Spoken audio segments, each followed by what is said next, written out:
லூக்கா. நான் ஒரு மருத்துவர். இயேசு கிறிஸ்துவ பற்றிய உண்மையான கதையை உங்களுக்கு சொல்றதுக்கே நான் வந்திருக்கேன். நடந்த எல்லாவற்றையும் நான் தீர விசாரிச்சு இதை உங்களுக்கு சொல்றேன். இயேசு தேவனுடைய குமாரன். அவர் இந்த உலகத்திற்கு வந்தப்ப ரொம்ப எளிமையா வாழ்ந்தார். அவர் ஊரா போய் மக்களுக்கு நல்ல காரியங்களை மட்டுமே செஞ்சார். அவர் எல்லோரையும் நேசித்தார். குறிப்பா ஏழைகள், நோயாளிகள் மற்றும் சமுதாயத்துல ஒதுக்கப்பட்ட மக்கள் மீது அவர் அதிக அன்பு காட்டினார். யாருமே போகாத இடங்களுக்கு அவர் போய் மக்கள் குறைகளை கேட்டார். அவர் செய்த அற்புதங்கள் சொல்லி முடியாதவை. அவர் குருடர்களுக்கு பார்வையை கொடுத்தார். முடவர்களை நடக்க வச்சார். நோய்களை குணமாக்கினார். ஒரு மருத்துவரான என்னையே ஆச்சரியப்படுத்துற அளவுக்கு அவர் வல்லமை மிக்கவராயிருந்தார். மருந்துகளால குணமாக்க முடியாத பல நோய்களை அவர் தன் வார்த்தையாலேயே குணமாக்கினார். உங்கள் எதிரிகளையும் நேசியுங்கள். மற்றவர்கள் உங்களுக்கு என்ன செய்யணும்னு நீங்க விரும்புறீங்களோ அதையவே அவங்களுக்கு நீங்க செய்யுங்க என்று அன்பை பற்றி போதித்தார். இறுதியா நம் எல்லோருடைய பாவங்களுக்காகவும் அவர் சிலுவையில தன் உயிரை கொடுத்தார். ஆனா கதை அங்க முடியல. 3ஆம் நாள் அவர் மரணத்தை வென்று மீண்டும் உயிரோடு எழுந்தார்.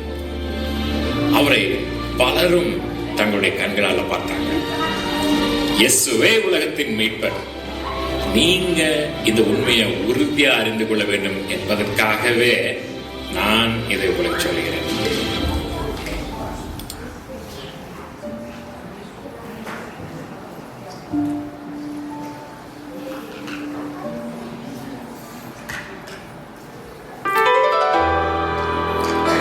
அந்த ஒரு சிறப்பான நாளை என்னால மறக்கவே முடியாது. இயேசு எருசலேம் நகருக்குள்ள பவனியா வந்து கொண்டிருந்தார். நாங்கள் எல்லாரும் அவரை பார்க்கறதுக்கு ரொம்ப ஆவலோடு காத்து கொண்டிருந்தோம். இயேசு அப்படி பவனியாக வரும்போது ஒரு பெரிய ராஜாவை போல குதிரையிலேயோ தேரிலேயோ அவர் வரல. மாறாக ரொம்ப எளிமையாக ஒரு கழுதையின் மேல் ஏறி வந்தார். அது அவர் எவ்வளவு அன்பானவர், தாழ்மையானவர் என்பதை எங்களுக்கு காண்பித்தது. மக்கள் எல்லாரும் ரொம்ப சந்தோஷப்பட்டாங்க, ஆரவாரம் செஞ்சாங்க. தங்களுடைய உடைகளையும் பனை மரத்தின் குருத்தோலைகளையும் என்ன பண்ணாங்க, வந்த வழிகள் எல்லாம் விரித்தார்கள். மாத்திரமல்ல, குருத்தோலைகளை தங்கள் கையில் பிடித்துக் கொண்டு ஒசன்னா, கர்த்தருடைய நாமத்தினாலே வருகிறவர் ஆசீர்வதிக்கப்பட்டவர், பரலோகத்திலே சமாதானமும் உன்னதத்திலே மகிமையும் உண்டாவதாக என்று சொல்லி மிகுந்த ஆரவாரத்தோடு மகிழ்ச்சியோடும் அவர்கள் பாடினார்கள். அது ஒரு திருவிழா போல இருந்தது. மக்கள் எல்லோரும் இயேசுவை தங்கள் சொந்த ராஜாவாக அவர்கள் ஏற்றுக்கொண்டார்கள். எப்படி அன்று அந்த எருசலேம் மக்கள் இயேசு கிறிஸ்துவை வரவேற்றார்களோ அதை போல இன்று நாமும் இயேசுவை இந்த சபைக்குள்ளாக வாரும் என்று சொல்லி நாங்கள் வரவேற்கிறோம். இயேசுவை நீர் வாரும், எங்கள் இருதயத்துக்குள்ளாக வாரும், அன்பையும் சமாதானத்தையும் எங்களுக்கு தார்.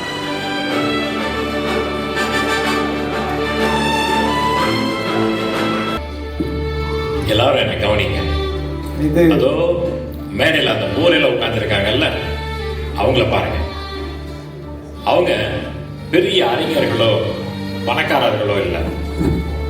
கலிலேயா கடல்ல மீன் பிடிக்கிற சாதாரண மீனவர்கள். ஆனா இயேசுவுக்கு மிகவும் நெருங்கிய நண்பர்கள். அந்த நடுவில் உட்கார்ந்துருக்கான அவன் தான் பேதுரு. கொஞ்சம் கோபக்காரன், எதையும் யோசிக்காம அவசரப்பட்டு பேசுவான். ஆனா அவனுடைய இதயம் ரொம்ப சுத்தமானது. இயேசு மேல அவன் உயிரையே வச்சிருக்கிறான். நம்ம திருச்சபைக்கு அவன் தான் ஒரு பெரிய பாறை போன்றவன். அவனுக்கு பக்கத்துல அமைதியா வேலை செஞ்சு கொண்டிருக்கிறான்ல, அவன் பேரு தம்பி அந்திரையா. அவன் தான் முதல்ல இயேசுவை பார்த்துட்டு நாம் ரட்சகரை கண்டுபிடித்து விட்டோம் அப்படின்னு சொல்லி தன்னுடைய அண்ணன் பேதுருவை இயேசு விட்ட கூட்டிட்டு போனான். அங்க இன்னொருவன் இருக்கிறான்ல, அவன் தான் யோவான், இயேசுவின் அன்பான சீடன். இயேசுவின் அன்பை முழுமையா புரிந்து கொண்டவன் இவன் தான். ஒரு நாள் அவங்க இப்படித்தான் தங்களுடைய வலைகளை சுத்தம் செய்து கொண்டிருந்தாங்க. அப்ப இயேசு அங்க வந்து, என் பின்னால் வாருங்கள், உங்களை மனிதர்களை பிடிப்பவர்களாக மாற்றுவேன் அப்படின்னு அழைத்தார். அவங்க ஒரு வார்த்தை கூட மறுத்து பேசல. அடுத்த வினாடியே தங்கள் வலைகளை எல்லாம் போட்டுட்டு இயேசுவின் பின்னால நடக்க ஆரம்பிச்சிட்டாங்க. அந்த சாதாரண மீனவர்களை வைத்துதான் இயேசு உலகத்தையே மாற்றப் போகிறார்.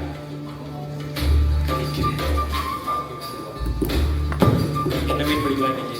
யோவான், அந்திரேயா, அந்தர மீனா, கெளுத்தி மீனா?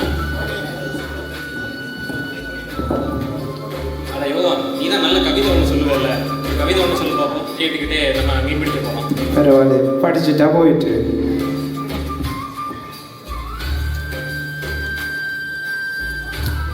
முடிவில் வந்தது விடியல், மாபெரும் தியாகம், மண்ணுக்கு வந்தது இயேசுவின் வடிவு. மகிமையை விண்ணில் இறக்கி வைத்து இறக்கி வந்தவர் அவர். சத்திரம் நிராகரித்த சரித்திரம், மாளிகை புறக்கணித்த மாணிக்கம். இயேசு மனிதனாய் மலர்ந்து உன்னக மகிமையை தியாகம் செய்தார். ஏழையாய் பிறந்து வல்லமையின் வாழ்வை தியாகம் செய்தார். ஊரெங்கும் நடந்து நிம்மதி துயிலை தியாகம் செய்தார். மனிதத்தில் மகிழ்ந்து மதங்களின் அங்கீகாரங்களையும் தியாகம் செய்தார். இறைவனுக்கும் நமக்கும் இடையே நிற்கும் அத்தனை வசீகரங்களையும் தியாகம் செய்தார். இயேசு தியாகத்தின் உருவம். எப்படி இருக்குது? என்ன ஒரு அருமையான கவிதை. ஓகே, வெளிப்படுவோமா? சாப்பாடெல்லாம் எடுத்துக்கிட்டீங்களா? எடுத்து கடலுக்கு ஒரு 2 நாள் போக வேண்டியது இருக்கும்.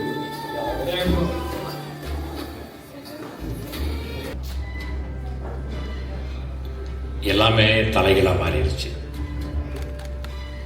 சில மணி நேரங்களுக்கு முன்புதான் இந்த பேதுரு இயேசுட்ட வந்து, ஆண்டவரே, மற்றவர்கள் உம்மை விட்டு விலகினாலும் நான் உமக்காக என் உயிரையும் கொடுப்பேன் என்று வீரமாக சத்தியம் செஞ்சேன். ஆனா இப்ப நம்முடைய இயேசுவை கைது செய்து விட்டார்கள். இரவின் இருளும் குளிரும் மட்டுமல்ல, மரண பயமும் பேதுருவை சூழ்ந்து கொண்டது.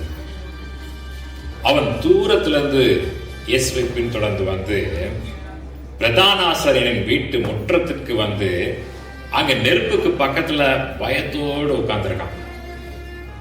இப்ப நீங்க பார்க்க போறது பேதுருவோட வாழ்க்கையில நடந்த ரொம்ப வேதனையான ஒரு தருணம்.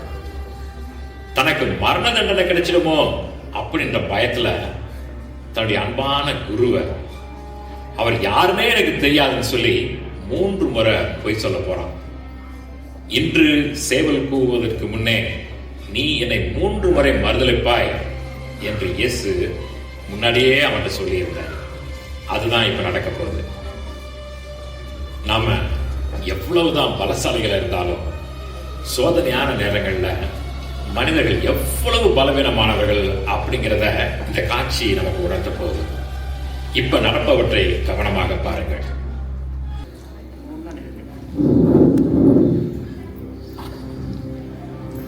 அற்புதம். எங்க போல போறேன்? இல்ல, நானே வரேன்.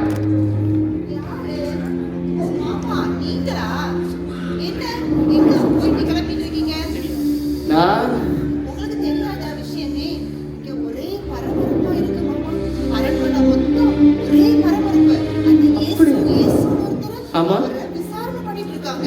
கிழக்கிலும் மேற்கிலும் இருந்து ராஜாக்கள், மந்திரிகள், விசாரணைக்காரங்களா வந்து ஒரே கூட்டுவாங்க. அங்க வேலை செய்யறதுனால காலையில இருந்து ரொம்ப வரைக்கும் எனக்கு ஒரே வேலை.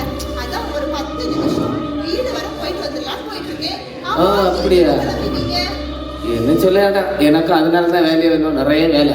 இப்பதான் கொஞ்சம் லீவ் கிடைச்சி நேரத்துலேருந்தே கரைக்கு ஒன்றும் இல்லை வீட்டில். ஆனால் அந்த சந்தை வர போய் கொஞ்சம் மீன் வாங்கிட்டு வரலாம்னு நினைச்சு அதான் போய் நானும் ஓடி போயிட்டு இருக்கேன்.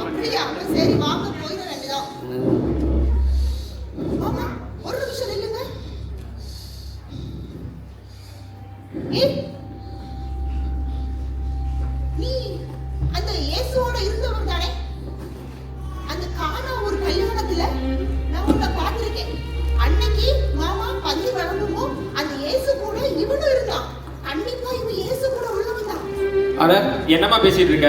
நான் இந்த ஆளை விற்கும் நல்லா பார்த்ததே கிடையாது. நான் எந்த கல்யாண வீட்டுக்குமே போனதில்ல. நீங்க யாரையோ பத்தி பேசுறீங்க. நீங்க ஆளை மாத்தி பிடிச்சிட்டீங்க.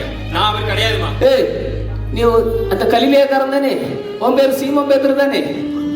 அட, அந்த கலிலேய கடற்கரை பக்கத்துல நான் உன்னை பார்த்திருக்கேன். நீ அந்த இயேசு கூட மீன் பிடிச்சிட்டு வந்த நான் பார்த்தனே. ஆமா ஆமா இவன் பொய் சொல்றான். அட யாரு? நான் எல்லாம் மீன் பிடிக்க போறேனா? நான்லாம் இல்லப்பா. நீ யாரையோ பார்த்துட்டு வந்து என்கிட்ட பேசிட்டு இருக்க. அவர் சொன்ன சைடுல நீ மீனை போட்டு வலைய போட்டு எவ்வளவு மீன் பிடிச்ச. அதுக்கப்புறம் அவர் சொன்னாரு நீ மீன் பிடிச்சது போக உன்னை மனுஷனை பிடிக்க வைக்கிறேன்னு அவர் சொன்ன உடனே அவர் பின்னாடி நீ வலைய வளர்ந்தே போட்டுட்டு போனியே. நீதான் இவன் தான். நான் இல்ல. நீங்க யாரையோ நினைச்சு என்கிட்ட பேசிட்டு இருக்கீங்க. நான் எல்லாம் என்ன விடுங்க.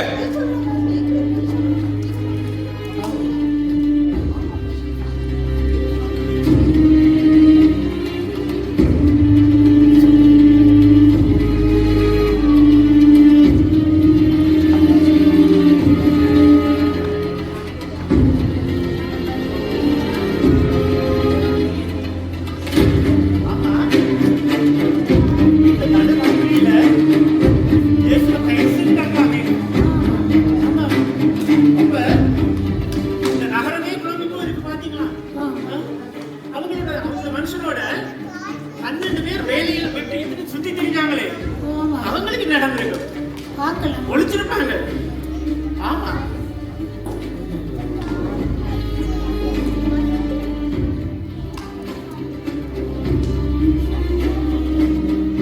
யோ எழுப்பு எழுப்பை. நீ அந்த இயேசுவோட இருந்தால் தானே? யார் அந்த இயேசு? இயேசுவெல்லாம் எனக்கு யாருன்னு தெரியாது. நீங்க யாரையோ நினைச்சு பேசிட்டு இருக்கீங்க. நான் இப்பதான் குளிர்காயில நீங்க வந்தேன். நீ உங்க பேரு தான் அவர் பேதுரு மாத்திரம். உங்க பேர் சீமோன் தானே? நீ இயேசுவோட இருந்தா? ஆமா. இயேசுவெல்லாம் எனக்கு யாரும் தெரியாது. நீங்க யாரையோ பத்தி பேசிட்டு இருக்கீங்க. என்ன விடுங்க. நீங்க யாரும் நினைச்சு என்கிட்ட பேசிட்டு இருக்கீங்க. திரும்ப நீ நம்ம கூட்டாளிங்க சொன்னாங்க அந்த இயேசுவோட சேர்ந்து நீ கடல்ல நடந்தியாமே. என்ன நடக்க போறது கப்பலே இந்த காலத்துல போக முடியாம இருக்குது. நீ கடல்ல நடந்தியாமே. என்னது? தண்ணியில நடக்கிறதா? என்னையா பேசுற? தண்ணியில விட்டு எனக்கு நீச்சல் அடிக்கவே தெரியாது. நான் எப்படியா கடல்ல நடப்பேன்? உங்களுக்கு என்ன பைத்தியம் கிட்டே பிடிச்சிட்டா? ஏன் வந்து என் உயிரை வாங்குறீங்க? எனக்கு இயேசுவை யாருன்னு தெரியாது. நான் இதுக்கு மேல வர பார்த்ததே கிடையாது. என்ன விடுங்க. அப்படி எல்லாம் பேசி தப்பு எல்லாம் மட்டும் நினைக்க வேண்டாம். ஏன்னா எனக்கு எல்லாம் தெரியும். நானே கண்டிருக்கிறேன். வசனத்துல என்ன சொல்லி இருக்குது? ஒருவருக்கு ஒருவர் பொய் சொல்லாமல் இருக்கிறது. பொய்யின் நாவு கர்த்தருக்கு அருவருப்பானதுன்னு சொல்லி இருக்குது. நீ பொய் சொல்லக்கூடாது. நீ உண்மையை ஒத்துக்கொள். அந்த இயேசுவோட நீ இருந்த எப்படின்னா நானே கண்டிருக்கிறேன். குஷ்டரோகிய சுகமாக்கின பொழுதும் கண்டறியாத குருடனுக்கு பார்வை அளித்த இயேசு பார்வை அளித்த பொழுது நீ பக்கத்துல இருந்து ஆச்சரியமா பார்த்துட்டு இருந்தாயே. ஒத்துக்கொள். ஐயோ, ஏமா எல்லாரும் என்ன இப்படி கொத்து கொத்துறீங்க? நான் யாரு கூடயே போகல. அவரெல்லாம் நான் பார்த்ததே இல்ல. குருடனாவது குஷ்டரோகியாவது. நீங்க யாரையோ நினைச்சு என்கிட்ட வந்து பேசிட்டு இருக்கீங்க. என்ன விடுங்க. நான் இந்த ஊருக்கு புதுசு. நம்ம கூட்டாளிகளோட பேசிட்டு வா.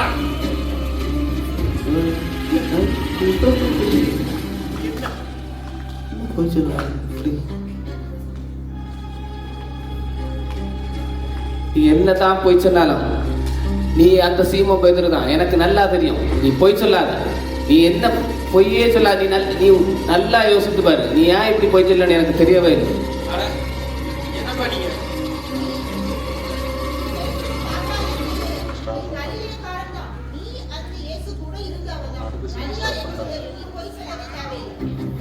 நீங்க பொய் தான் சொல்றீங்க. பொய் பேசுறீங்க. எனக்கு அவர் யாருமே தெரியாது. நான் அந்த மனுஷனை பார்த்ததே இல்லை. ஏன் எல்லாரும் சேர்ந்துட்டு என் உயிரை வாங்குறீங்க? ஆமா ஆமா, நான் உன்னை இயேசுவோட நல்ல தடவை பார்த்துருக்கேன். நீ போட்டிருக்க அதே மாதிரி உடுப்பு அதே கலர்ல தான் போட்டுட்டு இருந்த. இப்போ என்னமா பேசுற? இந்த உடுப்பை என்ன தவிர இந்த உலகத்துல வேற யாருமே போட்டுக்க மாட்டாங்களா? நானே இன்னைக்கு காலைல ஊருக்கு வந்திருக்கேன். என்ன விடுங்க. நீங்க யாரை பத்தி பேசுறீங்க? ஆமா, இப்ப கொஞ்ச நேரம் முன்னாடி நம்ம கூட்டாளிங்க சொன்னாங்க நீ அந்த போர் சவரோட காதை வெட்டினியாமே. ஆளை எடுத்து வெட்டினியா? நில்லு நில்லு.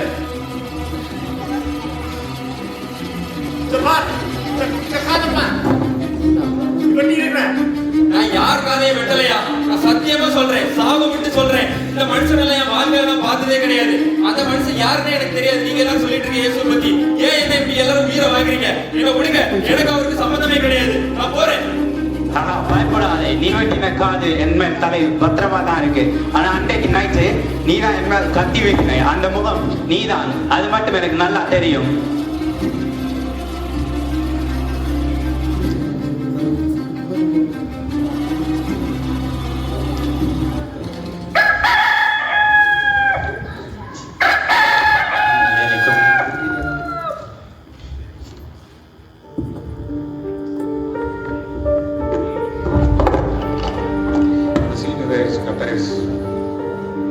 சேவல் கூவும் அந்த சத்தத்திலே என் இதயம் உடைந்து துடிக்குதே. என்னை நம்பிய உன்னை மறுத்தேனே, கடும் இருளில் தனியாய் நின்றேனே. உன்னோடு நடந்த நாட்கள் நினைவுக்கு வருதே, கடல் அலை மீது நீ கரம் பிடித்தாய் அன்றே. கண் முன்னே பார்த்த அற்புதங்கள் எல்லாம் என் கண்ணீரில் நின்று கரைந்து போகுதே.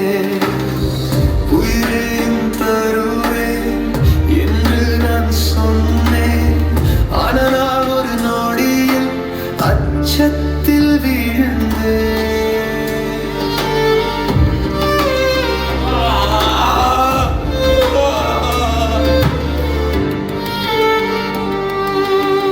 நெஞ்சின் பாரம் என்னை மிகவும் அழுத்துதே, என்னை திரும்பி பார்த்தம் பார்வை சுடுதே. 3 முறை உன்னை தெரியாது என்றேன், ஐயோ எனக்கு நானே துரோகியானே. இந்த பாவியை கர்த்தரே மன்னிப்பாயா, மீண்டும் உன் சீடனாக என்னை ஏற்பாயா.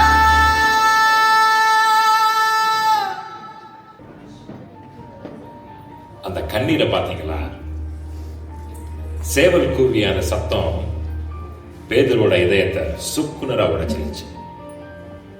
மரண பயத்துல தன் உயிரினும் மேலான இயேசுவை தெரியாதுன்னு போய் சொல்லிட்டான். இப்ப தன்னோட தவறை நினைத்து குற்ற உணர்ச்சியில கதறி ஆடுகிறது. ஆனா இந்த ஒரு சோகமான சம்பவம் மட்டுமே அவர்களுடைய முழுமையான கதை இல்லை. நீங்க பேதுருவை தப்பா நினைச்சிடக்கூடாது. இயேசுவுக்கும் பேதுருவுக்கும் இடையில இருந்த உறவு மிகவும் ஆழமானது, உண்மையானது. அந்த பழைய நாட்களை கொஞ்சம் நினைச்சு பாருங்களேன். புயல் அடிக்கிற அந்த கடல்ல பேதுரு மூழ்கிட்டு இருக்கான். அப்ப அன்போடு தன்னோட கரத்தை நீட்டி அவனை காப்பாற்றியவர் இயேசு. நீதான் என்னோட திருச்சபையின் பாறை என்று ஒரு சாதாரண மீனவனை பார்த்து தன்னுடைய முழு நம்பிக்கை வைத்தவர் இயேசு. மற்ற எல்லோரும் இயேசுவை விட்டு போனாலும், ஆண்டவரே நித்திய ஜீவ வாசனைகள் உம்மிடத்தில் உண்டே, நாங்கள் யாரிடம் போவோம் என்று இயேசுவிடமே சரணடைந்தவன் இதே பேதுருதான். வாங்க இப்ப சில வருடங்களுக்கு பின்னோக்கி செல்ல போறோம்.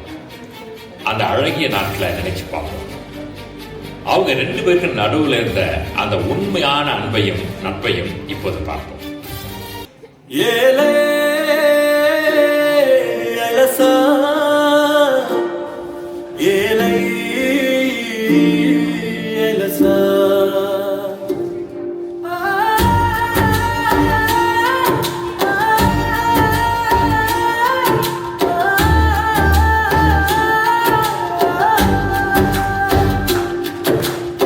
வலைய விரிச்சேன் கடலோரம், வாடிப்போனேன் பசியோரம். ஒரு மீனும் சிக்கலையே, மனசும் தெரவில்லையே. ஆனா ஒருத்தர் வந்தாரு, ஓரோ நின்னாரு, வலைய வீசுன்னு சொன்னாரு. அங்க அதிசயம் ஒன்று நடந்தது.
காத்து பயங்கரமா இருக்கு. அலை வேற கொந்தளிக்குது. துடுப்பை தவிர மீதி எல்லாத்தையும் தூக்கி வெளியே போட்டுருங்க.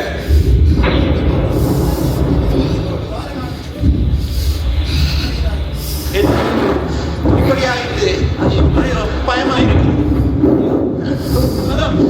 ஐயோ, ஐயோ, பயமா இருக்கிறது. ஆண்டவரே, நீங்க தானா இந்த கடல் மேல உங்களை மாதிரி இறங்கி நடக்க எனக்கு உத்தரவு கொடுங்க ஆண்டவரே. இறங்காது, பிடித்துக்கொள், விழுந்து விடுவாய். வா பேதுரு, என்னிடம் வா.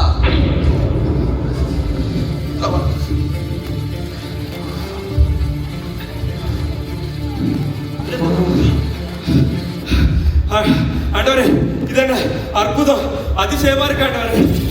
ஏதோ தார் ரோட்டு மேல நடக்கிற மாதிரி தண்ணி மேல நடக்கிறேன். அந்திரேயா, யோவான், இங்க பாருங்கடா, தண்ணி மேல நடக்கிறேன்.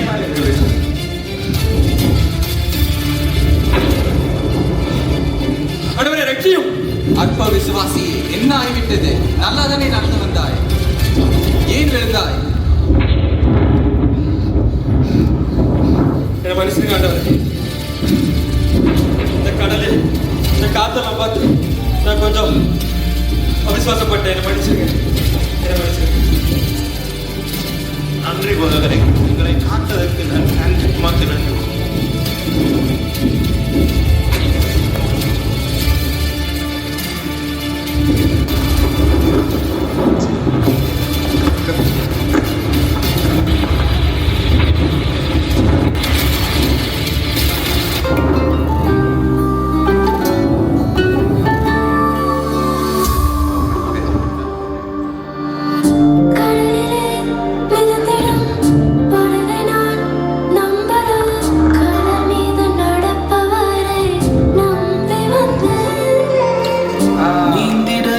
தெரிந்த மீனவனாயிருந்தும் நீர் வந்து கை தூக்க காத்திருந்து நான் மூலம் செய்திய ஓர் பேச விட மாட்டேன், அழைத்தவர் கைவிடலன்னு பேச வைத்தேன். என் துணிகள் நோயாக என் துணிகள்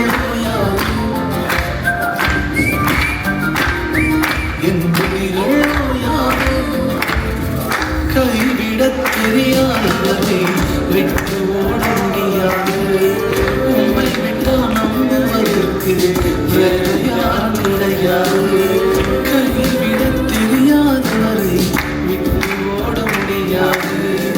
உம்மை விட்டால் நம்புவதற்கு வேற யாரும் கிடையாது.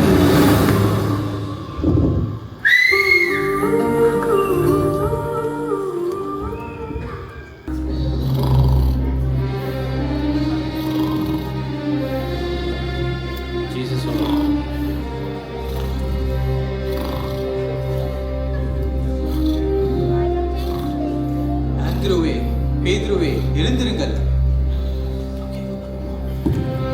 விழித்திருந்து ஜெபம் செய்யுங்கள். சோர்வுக்குள் நுழையாதீர்கள். இன்னும் 1 மணி நேரம் தான்.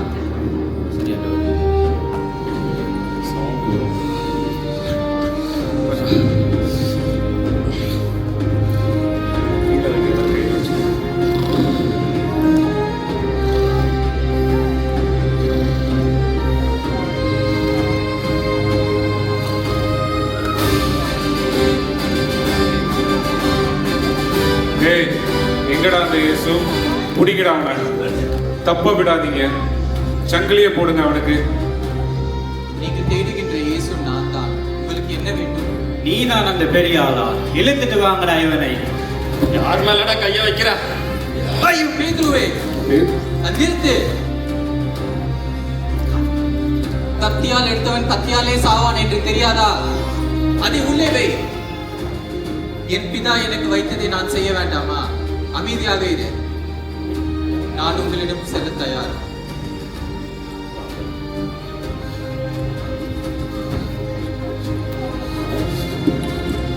பாத்தீங்களா அந்த பேதுருவை? பாத்தீங்களா? இயேசு கூப்பிட்ட அடுத்த வினாடியே எந்த மறு கேள்வியும் கேட்காம தன்னோட மீன் வலைகளையும் படையும் அப்படியே விட்டுவிட்டு அவர் பின்னால சென்ற முழுமையான கீழ்ப்படிதல் உள்ளவன் தான் அவன். இயேசுவின் மேல இருந்த நம்பிக்கையால கொந்தளிக்கிற கடல்ல எதையுமே யோசிக்காம குதிச்சு தண்ணீர் மேல நடந்தவன்.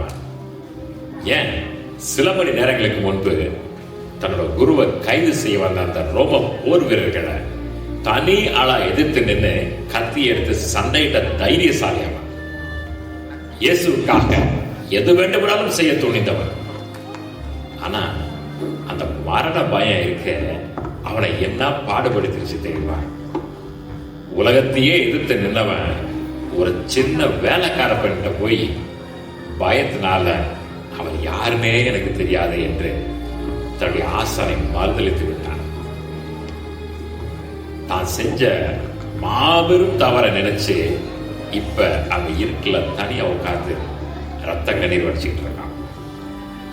ஆனால் எனக்கு அன்பானவர்களே, இயேசுவின் அன்பு எல்லையில்லாதது. அவர் பேதுருவை நிச்சயம் மன்னிப்பார். இப்ப பேதுருவின் கண்ணீரில் இருந்து உங்கள் கவனத்தை வேறொரு பக்கம் திருப்புங்க. எந்த தப்புமே செய்யாத நம் இயேசு கல்வாரி மலையில் நமக்காக எப்படி சிலுவை சுமந்து தன் உயிரை கொடுத்தார் என்பதை இப்போது ஒரு உருக்கமான நடனத்தின் மூலம் நாம் காணப்போகிறோம்.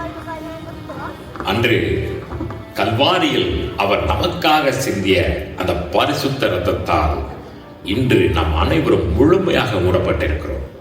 எந்த தீங்கும் நம்மை அணுகாதபடி அவருடைய ரத்தமே நமக்கு பாதுகாப்பாக இருக்கிறது. அந்த கல்வாரி மலையில் நடந்ததை நினைத்தால் இன்றைக்கும் என் உடம்பு நடுங்குகிறது. எந்த தப்பும் செய்யாத நம் இயேசுவை 2 திருடர்களுக்கு நடுவில் சிலுவையில் அறைந்தார்கள். அவர் கைகளிலும் கால்களிலும் ஆணிகளை அடித்தார். அவர் பட்ட வேதனையை வார்த்தைகளால் சொல்லவே முடியாது. எல்லாம் முடிந்தது என்று சொல்லி அவர் சிலுவையில் தன் ஜீவனை விட்டார். பட்ட பகலிலேயே உலகமே இருண்டு போனது. அதை பார்த்த எங்கள் இதயமும் சுக்குநூறாக உடைத்து போய்விட்டது. அவருடைய உடலை சிலுவையிலிருந்து கீழே இறக்கி ஒரு புதிய கல்லறையில் வைத்து வாசலில் ஒரு மிகப்பெரிய கல்லை உருட்டி மூடினார்கள். அவ்வளவுதான், எல்லாமே முடிந்து விட்டது. எங்கள் நம்பிக்கையெல்லாம் அங்கு இருந்த கல்லறைக்குள் புதைக்கப்பட்டு விட்டது என்றுதான் நாங்கள் அழுதோம். வெள்ளிக்கிழமை முடிந்தது. சனிக்கிழமை முழுவதும் வெறும் அமைதி, மரண பயம், சோகம். ஆனால் 3ஆம் நாள் அந்த ஞாயிற்றுக்கிழமை அதிகாலை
ஒரு மகிமையின் மேகம் இந்த இடத்தை மூடுதே. ஒரு மகிமையின் மேகம் என் ஜனத்தை மூடுதே. ஒரு மகிமையின் மேகம் இந்த இடத்தை மூடுதே. ஒரு மகிமையின் மேகம் என் ஜனத்தை மூடுதே. விலகாத மேகம் நீர், முன் செல்லும் மேகம் நீர். விலகாத மேகம் நீர், முன் செல்லும் மேகம் நீர். ஆவியானவரே, அன்பின் ஆவியானவரே, வல்ல ஆவியானவரே, தெளிவின் ஆவியானவரே, மகிமையின் ஆவியானவரே, அன்பின் ஆவியானவரே, வல்ல ஆவியானவரே, தெளிவின் ஆவியானவரே. அந்த இருண்ட கல்லறை அவரை நிரந்தரமாக மூடிவிட்டது என்று கதறி அழுதோம். ஆனால் எனக்கு அன்பானவர்களே, மரணத்தால் அவரை பிடித்து வைக்க முடியவில்லை. 3ஆம் நாள் அதிகாலையில் அவர் மரணத்தை வென்று பெரும் வல்லமையோடு உயிர்த்தெழுந்தார். அந்த உயிர்த்தெழுதலின் வல்லமை இருளை போக்கி இந்த உலகத்திற்கே ஒரு புதிய வெளிச்சத்தை கொடுத்தது. ஆனால் இந்த மாபெரும் வெற்றியை அடைந்த பிறகு உயிர்த்தெழுந்த இயேசு யாரை தேடி போனார் தெரியுமா? தன்னை தெரியாது என்று மறுதலித்த அதே பேதுருவைத்தான். குற்ற உணர்ச்சியால் கூனி குறுகி போய் நான் இனி இயேசுவுக்கு தகுதியானவன் இல்லை என்று நினைத்து மீண்டும் தன் பழைய மீன்பிடி தொழிலுக்கே திரும்பி விட்டான் பேதுரு. இப்ப உங்க கவனத்தை இந்த கலிலேய கடற்கரைக்கு திரும்புங்க. இது ஒரு அதிகாலை நேரம். பேதுரு மறுதலித்த அந்த குளிர் ராத்திரியில் எரிந்ததைப் போலவே இங்கேயும் ஒரு நெருப்பு எரிகிறது. ஆனால் இது பயத்தின் நெருப்பல்ல, அன்பின் நெருப்பு. தன் நண்பனை முழுமையாக மன்னித்து அவனை மீண்டும் தன் திருச்சபையின் பாறையாக மாற்றுவதற்காக உயிர்த்தெழுந்த நம் இயேசு அங்கே காத்துக் கொண்டிருக்கிறார். மரணத்தை வென்ற இயேசுவின் வல்லமையும் அவருடைய மன்னிப்பின் அன்பும் இந்த பேதுருவை எப்படி தலைகீழாக மாற்றப் போகிறது என்று இப்போது பாருங்கள்.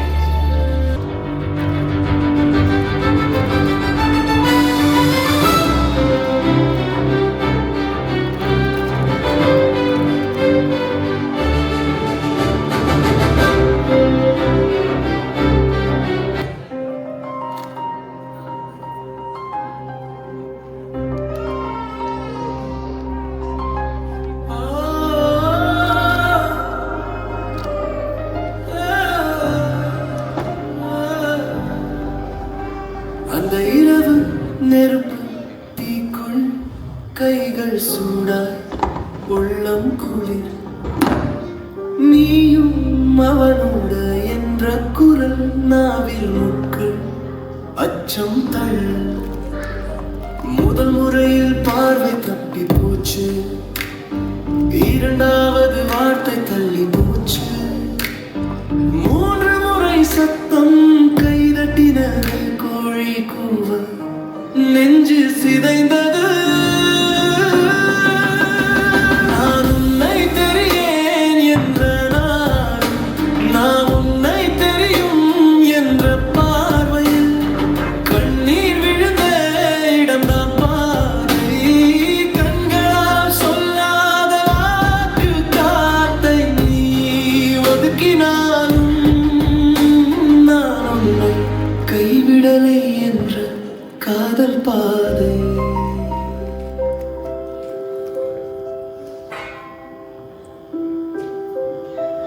வா பேதுரு, வந்து உட்காரு. வா.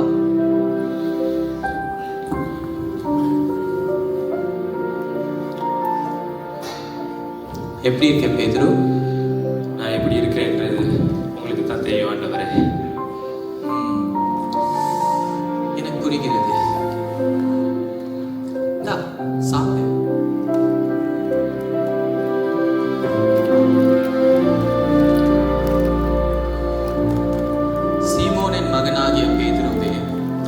எல்லாரையும் விட என் மேல் அன்பாக இருக்கிறாயா? ஆண்டவரே, என் உயிரிலும் மேலா நான் உங்களை எவ்வளவா நேசிக்கிறேன் அப்படின்ட்டு உங்களுக்கு தெரியும் ஆண்டவரே. நான் என் உயிரிலும் மேலா உங்களை நேசிக்கிறேன் ஆண்டவரே. சரி, அப்படி என்றால் என் ஆடுகளை நீயே பாற்றுக்கொள். இந்தா.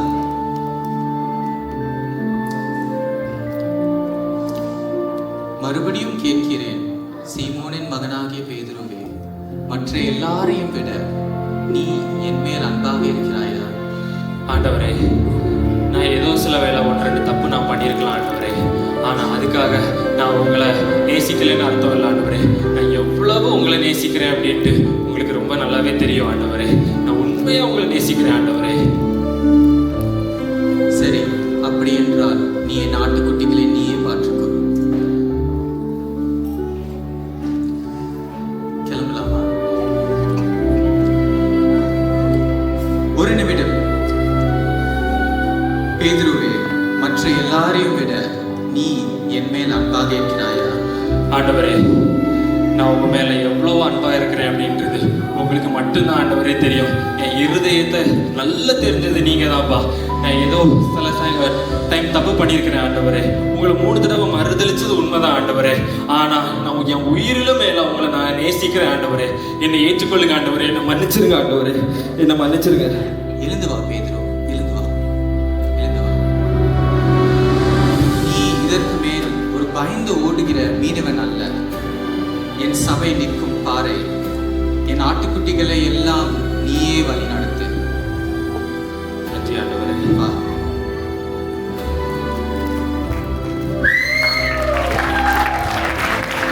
மரண பயத்துல தனக்கு அன்பான குருவையே தெரியாத மறுதளித்த ஒரு சாதாரண மீனவன் எப்படி மாறி போனா பார்த்தீங்களா?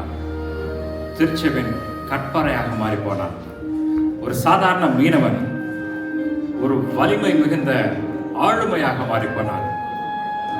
அது இது அவருடைய திறமையினால நடந்த, பேதுருடைய திறமையினால நடந்த ஒரு காரியம் அல்ல. இயேசுவினுடைய அன்பினாலும் அவருடைய அளவற்ற அன்பினாலும் சாத்தியப்பட்ட ஒரு காரியம். ஒருவேளை இன்றைக்கு நம்ம எப்படிப்பட்ட ஒரு நிலையில இருந்தாலும் சரி, கல்வாரி சிலுவையில அவர் சிந்தின ரத்தமும் அவர் உயிரோடு எழுந்த அந்த வல்லமையும் இன்றும் நமக்காக காத்துக் கொண்டிருக்கிறது. எப்படி ஒரு சாதாரண மீனவன் பேதுரு ஒரு பாறையாக மாறினானோ, அதே போல இன்று கேட்கின்ற ஒவ்வொருவரும் பெற்றுக்கொள்கிறவர்களாக, பாறை போல மாறுகின்றவர்களாக அந்த வல்லமை நமக்காக காத்திருக்கிறது. அந்த அன்பை உங்களுடைய இதயத்தில் ஏற்றுக்கொள்வீர்களா? இலங்கை நாட்டைச் சேர்ந்த மூத்த போதகர் பாஸ்டர் லெஸ்லி மேத்யூஸ் அவர்கள் எழுதி இயற்றிய ஒரு பாடலை நாம் நடனமாக நாம் காணப்போகின்றோம். ஓ மனிதனே, நீ எங்கே போகிறாய்? காலையில் மலர்ந்து மாலையில் மறையும் மலராய் வாழ்கிறாய் என்று மிகுந்த அர்த்தத்தோடு ஒரு பாடலுக்குரிய நடனத்தை இப்போது நான் பார்க்க போகிறோம். இந்த அருமையான ஒரு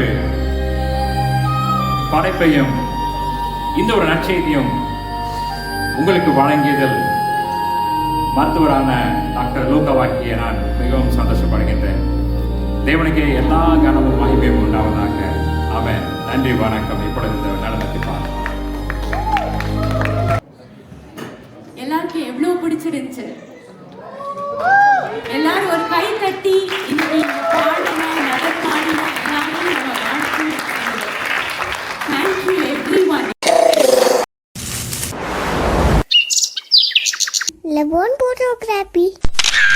Levon Photography J&J Studio Australia. Channel subscribe Panunka. Bell button ayum. Click Panunka. Thank you.